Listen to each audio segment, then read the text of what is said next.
घर में उगाए हुए एलोवेरा एक दिन में आपके चेहरे के सारे दाग धब्बे दूर कर देंगे। चलिए जानते हैं कैसे। एक एलोवेरा का डाल ले लीजिए, इसको थोड़ा सा आप कट कर लीजिए, आप जितना लगाना चाहते हैं।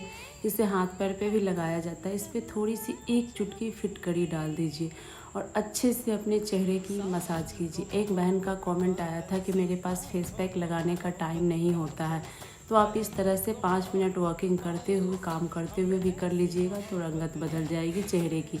दूसरे जो कटिंग वाली एलोवेरा है उसमें थोड़ा सा आप चंदन पाउडर डाल लीजिए या मुल्तानी मिट्टी, या कुछ भी नहीं डालिए, ऐसे भी आप मसाज कर लेंगे तो भी आपके चेहरे के पिंपल्स, झाइयाँ, अगर जिनके चेहरे पे गहरी झाइयाँ हैं, ठीक नहीं होती है, और डेली अगर ऐसे एलोवेरा लगाते हैं तो 1 महीने में आपके चेहरे की सारी झाइयाँ जड़ से ख़त्म हो जाएगी।